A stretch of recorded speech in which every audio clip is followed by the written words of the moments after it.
A dnes sa teda pozrieme na to, či ešte v rámci kontentu máme prácu, alebo čo skoro skončíme ako ten pán v pozadí, alebo či si už len užívame život takto na jachtách, alebo či stále musíme pracovať ako na obrázku vpravo. Realita je ten obrázok vpravo samozrejme.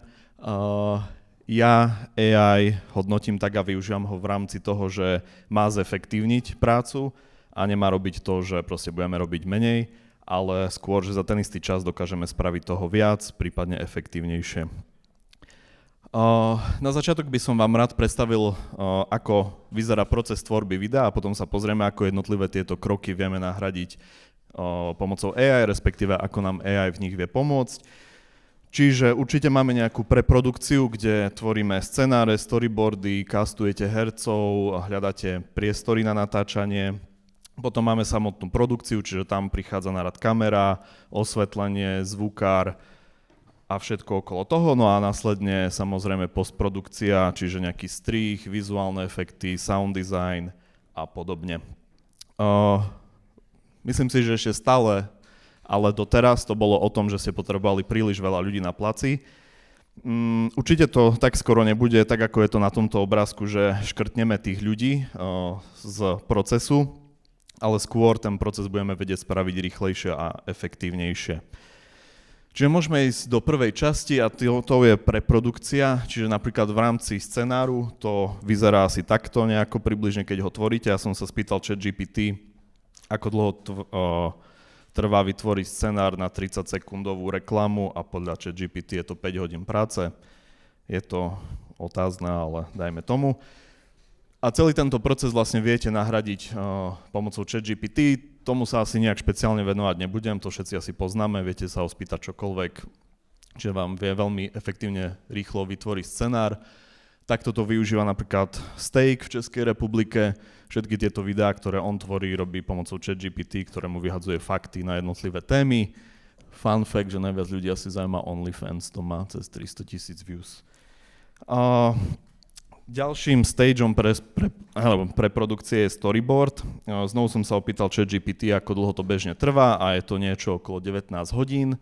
Samozrejme aj na to existujú AI tooly.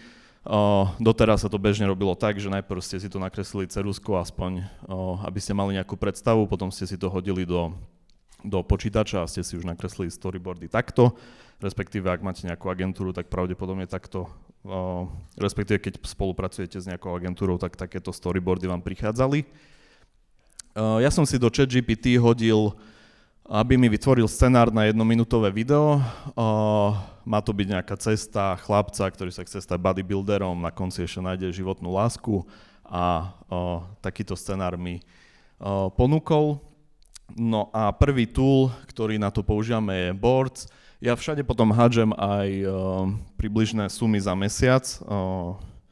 Samozrejme sa to líši, či platíte ročne a či platíte ako firma alebo jednotlivec. No. Boards je takýto trošku jednoduchší tool a dokáže vám vyhodiť takýto nejaký storyboard, v ktorom nemáte veľa možností na úpravy, ale možno na nejaké začiatky celkom stačí. Trošku lepší je storyboarder. Tu znovu vidíte, že som hodil ten istý scenár doňho. Storyboarder má výhodu v tom, že si už viete trošku upravovať ten vizuálny štýl, v akom chcete prezentovať váš storyboard. Potom v ďalšom kroku ešte viete trošku editovať tie jednotlivé shotlisty, teda v shotliste tie jednotlivé položky. No a takto vyzerá storyboard zo storyboarderu. Ako vidíte, už tie obrázky sú na oveľa vyššej úrovni a keď niečo také ponúknete klientovi alebo na vašom marketingovom meetingu, keď ide robiť nejakú kampaň, tak celý tým si oveľa lepšie vie predstaviť, ako to má vyzerať.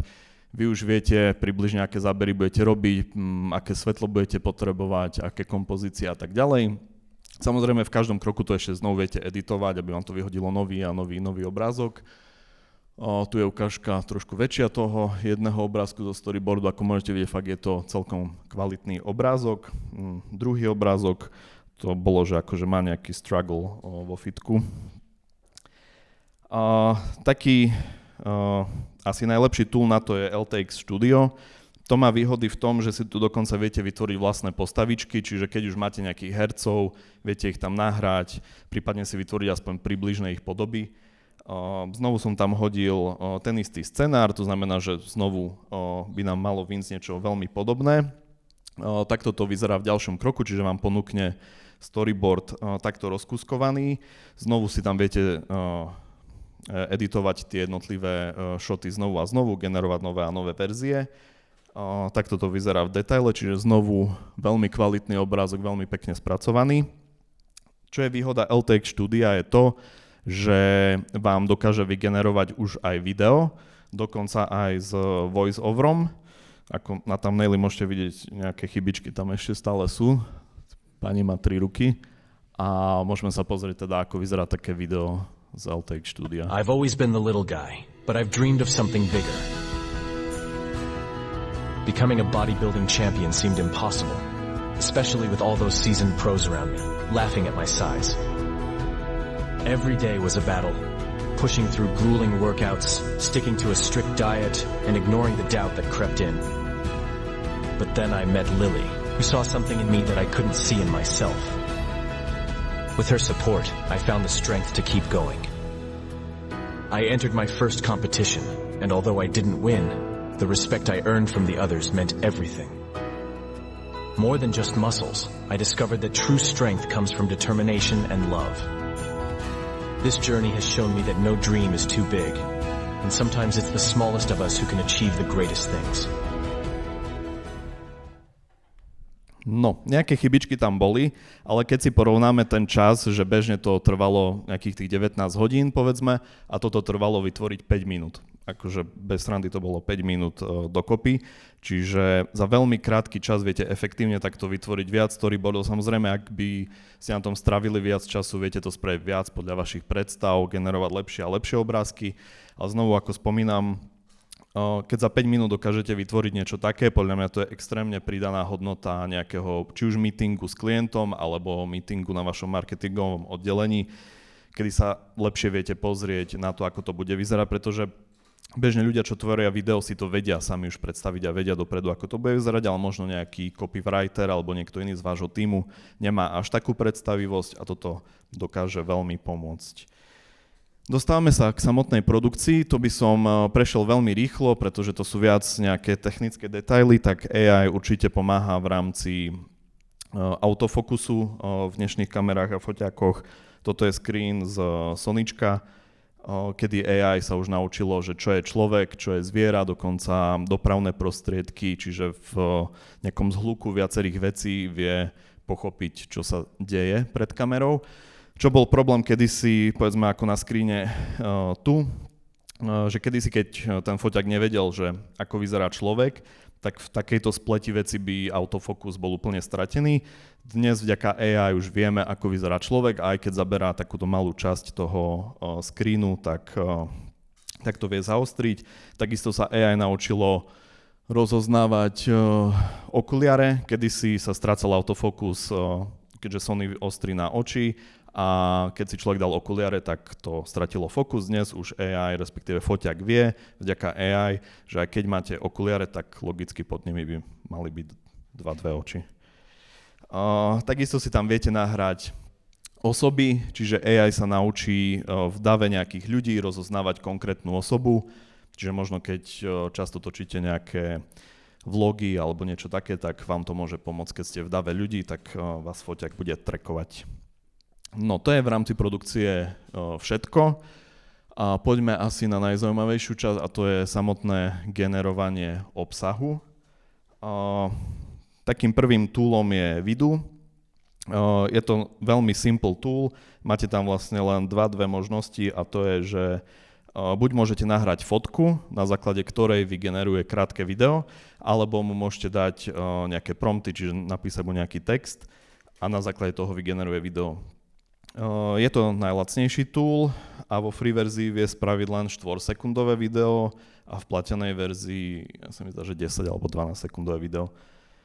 Čiže v prvej ukážke ja som tam nahral našu influencerku, ktorá drží shaker, plus som do toho dopísal nejaký jednoduchý prompt. Chcel som, aby sa usmiala na kameru a žmurkla. vzniklo z toho, teda konkrétne z fotky vzniklo toto.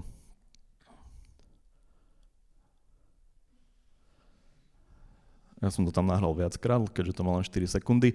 Určite to nie je dokonalé. Napríklad problém má AI s textom. Ako môžete vidieť, má Bisping na vršku a Bisping na shakery a už to AI nedokázala potiahnuť ďalej. Trošku je to vidno už aj na tom thumbnaili. Čiže to je taký problém. Aj trošku už ďalej nevyzerala úplne ako ona. Ale možno keď budete používať nejakú mikroinfluencerku alebo niekoho, koho ľudia nepoznajú v každej krajine, tak len vďaka fotke viete vygenerovať krátke videjko. Možno keď takéto videjka nastrihate 3-4 po sebe, tak máte krátku storku o, ja neviem, dajme tomu so shakerami. Druhá možnosť je teda nenahrať mu fotku a len mu napísať, čo sa má udiať. Čiže ja som mu tu napísal, nech slečna robí drepy a ako sa má hýbať kamera. Úplne jednoduché, primitívne, ale znovu vyzerá to fajn. Čo je trošku problém toho videu štúdia je to, že ako môžete vidieť, nevyzerá to úplne realisticky, aj keď tuto trošku skresľuje tá projekcia, ale stále môžete vidieť, že to je generované proste počítačom. Čiže to nie je na takej úrovni, že teraz by sme s tým úplne oblbli niekoho, že toto je reálna osoba. Ako možno moja mama by tomu verila, ale zvyšok ľudí asi nie. Dobre, poďme na zaujímavejšie tooly. Zastavil by som sa veľmi krátko pri generovaní obrázkov, keďže vďaka obrázkom viete lepšie generovať videá. Proste, keď už má nejaký input, ako niečo vyzerá, tak sa mu s tým oveľa ľahšie pracuje, ako keď mu iba napíšete, čo sa má diať. Čiže taký basic tool, Flare AI. Naschvál som to začal tvoriť fotkou z iPhoneu, to znamená, že žiadna dokonalá produktová fotografia. Doma v kuchyni som si odfotil náš produkt, vďaka Flare AI som dokonca vymazal pozadie, ktoré nie je úplne ideálne, ale aj napriek tomu s tým AI vedelo dobre ďalej pracovať. Napísal som mu znovu nejaký text, aby to bolo na nejakom drevenom podnose, les v pozadí atď. A vyšiel z toho tento veľmi pekný obrázok. No a keď máme takýto obrázok, tak sa s tým pracuje oveľa ľahšie a efektívnejšie. Taký super tool je tento Runway. Teraz vyšla nová generácia, 3. generácia a tá vie už naozaj spracovať veľmi pekné a kvalitné videá. Čiže ja som mu tu navložil obrázok, znovu je tam aj možnosť bez toho obrázku a napísal som mu jednoduchý prompt, nepamätám, ale keď sa pozriem, tak hej, nech padajú listy a nech sa kamera hýbe dopredu a vyšlo z toho toto.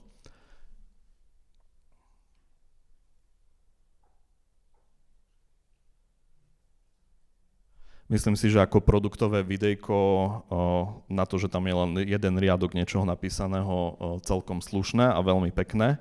A znovu to zabralo asi tak 10 minút od odfotenia samotného produktu iPhoneom až po toto video. Znovu, keby že sa s tým hráte viac, píšete mu lepšie a lepšie prompty, tak z toho môže vyjsť naozaj niečo kvalitné a pekné a môžete takto jednoducho promovať svoje produkty. Takisto som do Runway hodil fotky z nášho minulého marketingového štvrtku. Tu som už trošku dal nejaké také zaujímavejšie úlohy. Na prvej fotke je vlastne dav odfotený zhora, tam som chcel, aby sa kamera hýbala zľava doprava.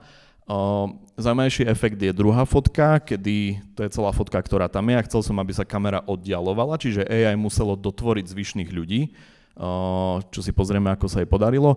A na poslednej fotke som zhodou okolností ja a tam som chcel, aby som zamával do kamery. Čiže znovu nejaký celkom zložitý pohyb, ktorý bežne z fotky by bolo strašne ťažké vytvoriť a vzniklo z toho toto.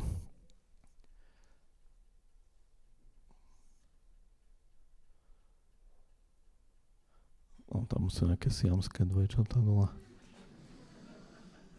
No, a ja mám okuliare navyše a hodinky, ale znovu, možno, že ani väčšina z vás si nebude zajtra pamätať, ako som ja vyzeral, čiže keby, že toto hodíme na Instagram a keď to človek len swipuje, tak bude s tým úplne v pohode, ako s nejakým promo materiálom, s nejakou uputavkou na ďalší marketingový štvrtok, alebo na promo, povedzme, videí, ktoré dávame na YouTube a toto môže byť nejaká uputavka, že choďte si pozrieť, ako to vyzeralo na marketingovom štvrtku.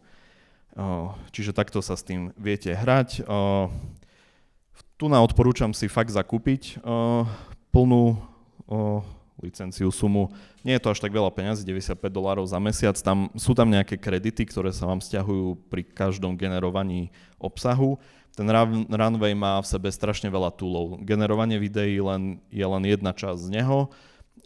Vie tam upravovať zvuk, vie tam generovať obrázky, je tam toho strašne veľa, asi nejakých podľa mňa, že 12 rôznych toolov, ktoré sa tam dajú používať, čiže za mňa asi taký najlepší nástroj v rámci AI tvorby videa je tento Runway. Zaujímavý tool, ktorý môžete využiť, je HeyGen. Tento dokáže prekladať, ale nie len text, ale dokáže prekladať zvukové stopy. Dokáže dokonca upraviť samotné video tak, že to, čo ten človek hovorí, naozaj vyzerá realisticky, takže mu upravuje pohyb tváre, pohyb úst a tak ďalej. Je to fakt simple UI, takže len tam nahráte video, alebo dokonca tam môžete hodiť link priamo z YouTube. Vyberiete si jazyk, v ktorom je video nahraté, dokonca je tam slovenčina, čeština a takéto jazyky, ktoré bežne v tých túloch nezvyknú byť a môžete to preložiť. Toto je 10-sekundová ukážka pôvodného videa. Zaujíma ma, koľko vypijete za týždeň sladených nápojov. Dajte mi to vedieť dole do komentov. Nezabudnite nám dať like a odber. Ja sa na vás teším na budúce. Čaute. No, čiže toto je pôvodná slovenská verzia a takto to vyzerá v preklade. I'm curious how many sugary drinks you drink in a week. Let me know in the comments below. And don't forget to like and subscribe. I'm looking forward to seeing you next time. Bye. Za mňa je toto úplne crazy, keďže tá AI mala len 10 sekúnd ukážku na to sa naučiť ten hlas a ja Janka poznám dlho a kebyže mi zatvoríte oči v živote, nepoviem, že to nehovorí on. Akože ten hlas podľa mňa trafila 1:1. Máte tam, ja som skúšal čínštinu a kadečo, to už neviem overiť, či to hovorí dobre, ale znelo to dobre po čínsky. Toto je veľmi krátka ukážka, to podľa mňa zachytilo veľa ľudí na TikToku, tento trend. S tým prišlo Adobe asi aj rok a pol dozadu. Vylepšovanie audia, čiže keď nahrávate niečo na mikrofón, tak to slúži na to tento web, ale už to dali priamo aj do Premiéru, túto funkciu. A dokáže to odstraniť do určitej miery šum, ruch, zlepšiť kvalitu toho audia bez nejakých... Samozrejme to vedelo Adobe aj predtým, ale museli ste ísť efekt po efekte a všetko to vedieť robiť sami. Teraz to tam len nahráte, dáte, že nech to AI prebehne a len si to sliderom upravíte, ako veľmi to má byť upravené. Dúfam, že teraz YouTube nepustí 15-minútové video. Nie. Dobre. You can get your audio sounding like this to this, and let's break it down in this video. Dobre, táto ukážka asi nebola úplne najvhodnejšia, a už aj to prvé audio bolo celkom fajn, ale naozaj to AI dokáže veľmi dobre rozoznať hlas a ľudskú reč a odstrániť všetko ostatné, ktoré je v pozadí. Veľa z vás tu podľa mňa robí rôzne reelska, TikToky a tento short form formát. Ako ho efektívne robiť z dlhých videí a z veľkých formátov je napríklad tento tool Veed. Tu viete nahrať dlhé video, vo free verzii to môže mať len 5 minút, v platenej verzii to môže mať koľko len chcete. Znovu jednoduché UI, nahráte tam video, zvolíte jazyk, v ktorom to bolo nahraté. Už tam viete dopredu navoliť nejaký vizuálny štýl tituliek, dokonca AI viete určiť, či má hľadať nejaké highlighty alebo potenciálne virálne hlášky z toho videa a takisto viete určiť dĺžku toho klipu, najlepšie je to nechať na auto, proste nech nájde virálnu hlášku a či má 20 alebo 35 sekúnd je asi jedno. Potom počkáte pár minút, trošku to trvá, kým to vygeneruje a dávam na výber kopec reelsiek. Tiež je veľmi zaujímavé, že v tej slovenčine to triafa na 99,9% správne. To si môžeme pozrieť na ukážke tu. Pokiaľ ste zvyknutí vypiť denne napríklad liter klasickej Coca-Coly a vymeníte ju za zero alebo light verziu, svoj denný príjem energie znížite až o 450 kalórií. Možno toto nie je úplne najefektívnejší príklad, ako si to predstaviť, ale tak pôvodné video malo povedzme 10 minút, a ja som s tým nerobil nič. Čiže 10-minútové video len nahráte, celé vám to zošrotí a vybehne vám 30 reelsiek a toto je jedno z neho. Ako môžete vidieť, tak zvolilo podľa mňa aj celkom dobrú časť videa, čiže tam, že keď budete piť zero, tak ušetríte 450 kalórií, čo môže byť akože celkom virálna vec. A strihlo to aj v správny čas, to znamená, keď ukončil vetu a keď povedal tú informáciu, tak to celé ukončil, nahralo tam titulky sú bez chyby, dokonca animované a nebola s tým vôbec žiadna práca. Aj predtým to musel niekto strihať, editovať, kontrola to musí stále niekto, lebo AI akože nie je dokonalé a môže sa stať chyba, hlavne teda v jazykoch ako je slovenčina, čeština a podobne, v angličtine to je takmer neomylné. No, ale toto je vlastne úplne easy job. Nahráte tam nejaké dlhé video a máte Reelska za 5 minút na celý mesiac. Čo je trošku problém toho vídu, to znie divne, toho vídu, je to, že tam nemáte veľa vizuálnych možností a vieme, aká je teraz, že ADHD doba, všetko musí blikať, skakať, emojis, zvuky. A to ten víd nevie, má len tie jednoduché vizuálne štýly, ktoré tam viete nahodiť. Preto je oveľa lepšie používať napríklad Submagic. Ten ale nevie sám vygenerovať Reelska.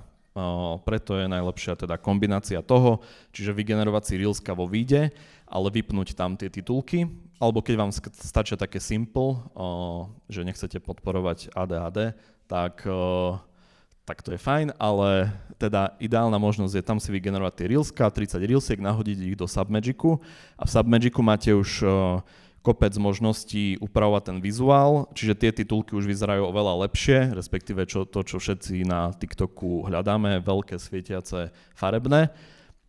Čo ten Submagic ale robí ako bonus, je ten, že dokáže sám vyhodnotiť, čo je tam teda napísané a dokáže tam pridať rôzne emojis, čiže tam nám už pribudla kola nejaká, keďže tam hovorí o sladených nápojoch. Tá kola sa dokonca animuje, tam bude aj ukážka, ona sa bude točiť. Oveľa však zaujímavejšie je to, že dokáže robiť rôzne efekty v rámci strihu a pridávať ilustráky. To znamená, že keď sa tam hovorí niečo o zero nápoji, tak on sám vyhľadá nejaký stock footage toho zero nápoja a dokáže to tam sám nastrihať. Dokonca ak vám to nevyhovuje, tak viete si to vyhľadať ešte aj manuálne, to je ten obrázok vpravo, takže to síce jak zero drinky nevyzerá, ale viete to tam teda dohľadať a vložiť manuálne, ak to nechcete nechať na AI, respektíve vám nevyhovuje to, čo tam AI vložila. A to isté video, ktoré bolo vygenerované vo víde, vyzerá cez Submagic takto. Pokiaľ ste zvyknutí vypiť denne napríklad liter klasickej Coca-Coly a vymeníte ju za zero alebo light verziu, svoj denný príjem energie znížite až o 450 kalórií. Ako môžete vidieť, vyzeralo to oveľa efektnejšie pre sociálne siete.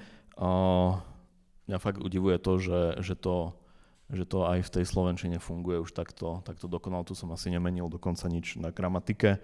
A vidíte, že to dokázalo pochopiť z toho textu, že keď tam bola energia, dalo tam blesk, keď tam bola kola, bola tam tá limonáda a neviem, čo tam ešte bolo, ale proste tam vie pridať takéto rôzne animácie aj ikonky same od seba. Toto tiež bolo len, že som to nahral, vygenerovať a celé to spravilo samo. Hej, že naozaj rok dozadu by toto niekto robil manuálne, mal nejaký package tých ikoniek, hľadal ich, dával ich tam a proste strávil by na tom oveľa viac času. My používame, tu je zlý názov, my používame Capwing, čiže nie Submagic, ale Capwing. Tento tool je taký, že všetko v jednom, nevie generovať Reelska, tie si robíme sami, keďže väčšinou používame nejaký hook na začiatku, to ten víd napríklad nevie spraviť, že nevie zobrať nejakú časť, ktorá môže byť virálna. Napríklad tu, koľko platíme peňazí Jakubovi Angelovi mesačne, tak to je v skutočnosti nejaká iná časť videa, to ten víd ešte nevie, že to zobrať a spraviť to ako hook na začiatok. Čo to ale vie, tak znovu generovať titulky v rôznych jazykoch. Funguje to naozaj veľmi dobre, upravujeme tam veľmi minimálne nejaké veci, skôr keď je niečo slangové, alebo ešte sme ho nenaučili, alebo tú AI, Jim Beam, stále tam pchá Jim Beam akože alkohol. Čiže to jediné tam tak upravujeme, ale väčšina sadne veľmi pekne. Náš tým dokonca takto upravuje videá v cudzích jazykoch, to znamená, že keď ideme točiť niečo do Grécka a samozrejme nevieme po grécky, tak si to tam hodíme. Dáme tam len, že pôvodný jazyk je gréčtina, chceme to preložiť automaticky do angličtiny a celé nám to otitulkuje a takto vieme úplne jednoducho postrihať grécke videá, aj keď im vôbec nerozumieme. Takže sú tam vlastne anglické titulky a vieme, čo máme vystrihnúť, čo je zaujímavá časť, čo nie je zaujímavá časť. Samozrejme tam je nutný ešte ten finálny check nejakého lokálneho tímu, ktorý sa uistí v tom, že naozaj to je dobré. Ale my používame teda tento Capwing. No a to je za mňa všetko. Ďakujem veľmi pekne.